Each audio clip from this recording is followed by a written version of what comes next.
Impactos da reforma tributária e de outras dívidas também. O novo sistema trará muitos desafios para Mato Grosso e um dos principais será a perda de arrecadação e da capacidade de investimentos nos próximos anos, principalmente dos municípios. E é para falar sobre esses assuntos que está aqui no estúdio do Jornal do Meio-Dia o presidente da Associação Mato Grossense dos Municípios, Leonardo Bortolin. Boa tarde, presidente. Seja bem-vindo aqui ao Jornal do Meio-Dia. Boa tarde, Camila. Boa tarde, Lúcio. Boa tarde. Cumprimentar todos que nos assistem. Presidente, os próximos anos, como a Camila falou aí, de prejuízo para as prefeituras ainda não chegaram. Mas, por exemplo, Cuiabá já reclama da perda de arrecadação no ICMS. Essa é uma realidade da maioria dos municípios de Mato Grosso? É a realidade de todos os municípios de Mato Grosso, né? Se nós formos pegar o volume do que foi repassado em valores de ICMS do ano passado para esse, nós vamos ver que aumentou a taxa de juros, aumentou-se o gasto da máquina pública. Em termos percentuais, o que é essa queda nos primeiros 6 meses de 25 para 24? Em alguns municípios a gente já apurou até 15%. E o que acontece, como foi falado até no início aqui da entrevista, o maior receio dos municípios é o impacto da reforma tributária. Essa reforma para Mato Grosso, ela vai diminuir a capacidade de investimento nos municípios. Então, aquele município que tem hoje um recurso do Estado para construir uma ponte, construir um posto de saúde, esse valor que o repasse acontecia para investimento, isso vai diminuir no Estado, assim como a taxa de crescimento. Porque você imagina, o tributo que ficava dentro do Estado, ele passa aí para onde está sendo consumido o produto que era industrializado aqui. Então, mesmo tendo uma compensação, um fundo de compensação para não ter a perca na arrecadação, mas esse fundo ele não vai somar o suficiente para atingir a perspectiva de crescimento da arrecadação. Então, o Estado de Mato Grosso, que tem transformado na área de infraestrutura, isso é uma realidade de hoje que, com certeza, amanhã ela não terá mais.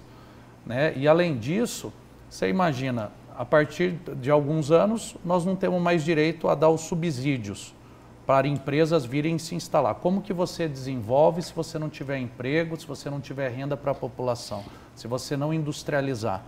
Mato Grosso é um estado que não tem mercado consumidor, não tem mão de obra, uma logística ainda muito atrasada, e o que fazia agregado à grande produção era o quê? Eram os subsídios e os incentivos que o Estado colocava à disposição dos grandes investidores.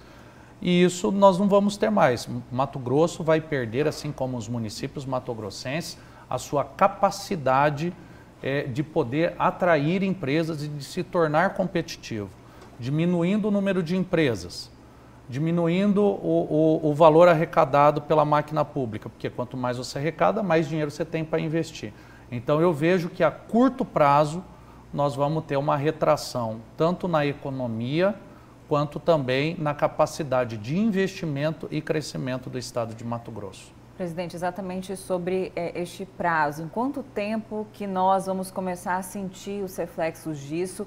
E também já se estuda com certeza qual seria as possíveis soluções para esse problema? Olha, na verdade a reforma tributária ela tem uma transição a longo prazo, né? Então nós vamos aí... Estimativa. São cerca aí de 70 anos toda a transição da reforma tributária.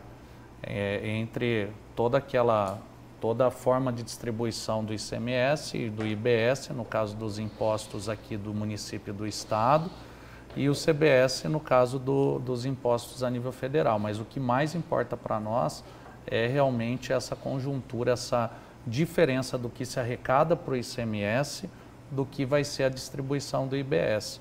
Ainda em Mato Grosso, algumas cidades menores elas vão ter um ganho se comparado à cota parte do IBS do que somado ao ICMS e o ISS que elas recolhem hoje. Porque muitas prefeituras elas não têm condição de fiscalizar e utilizar ferramentas para poder ter a tributação do ISS. Mas essas prefeituras elas vão ter, e aí a entra num papel muito forte, de auxiliá-los, principalmente no ano que vem, porque tudo que arrecadar de ISS em 2026 e 2027 vai servir de média para poder fazer a repartição do bolo dentro do IBS. O senhor falou de 70 anos, mas os reflexos já estão sendo sentidos. Já, não, imediato, tanto que a perspectiva do próprio governo é de queda em toda a arrecadação para daqui a 2 anos. E até porque é o seguinte, né? Porque aí quem vai recolher muito imposto é o estado que consome mais. Que tem a maior não população. Que produz. Exatamente. Não é Mato Grosso. Infelizmente, o Congresso, que tem, quanto a Câmara principalmente, quanto maior a população, maior o número de representantes, diferente do Senado, que são 3 independentes da população de cada estado. E Mato Grosso foi um estado que, mesmo a bancada tendo se posicionado contra a reforma, a maior parte não teve condição de ganhar contra grandes centros consumidores, como São Paulo, como Minas Gerais, como a Bahia. Presidente, da economia para a política. Fala-se muito aí numa união, né? Numa federação do seu partido, MDB, com os republicanos. E nessa semana agora, um assunto foi destaque na imprensa. A possibilidade de uma aliança eleitoral no ano que vem do MDB, de Janaína Riva, pré-candidata ao Senado, com o PL, de Wellington Fagundes e José Medeiros. É possível isso? Lúcio, é possível. Na verdade, o MDB aqui em Mato Grosso, a partir do momento a Janaína assumindo a presidência do partido em agosto, o posicionamento do MDB ele passa a ser um partido de centro-direita. E ele vai caminhar com centro-direita aqui no estado de Mato Grosso. É claro que o projeto prioritário nosso é a Janaína ao Senado. E acredito que aí nós vamos ter condição de dialogar com todos os pré-candidatos a governo.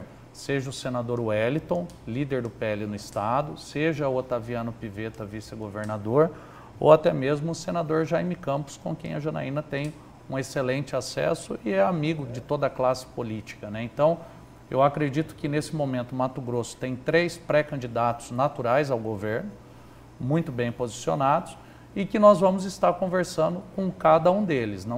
Pelo que o senhor fala aí, a opção melhor seria a candidatura avulsa de Janaína Riva, não, é isso? A gente não descarta também, Lúcio. Nós não descartamos a possibilidade de uma candidatura avulsa, até porque, como são 2 vagas ao Senado, são 3 pré-candidatos a governo, muitos prefeitos, lideranças e candidatos a deputados estaduais do partido, eles têm as suas preferências divergentes, né?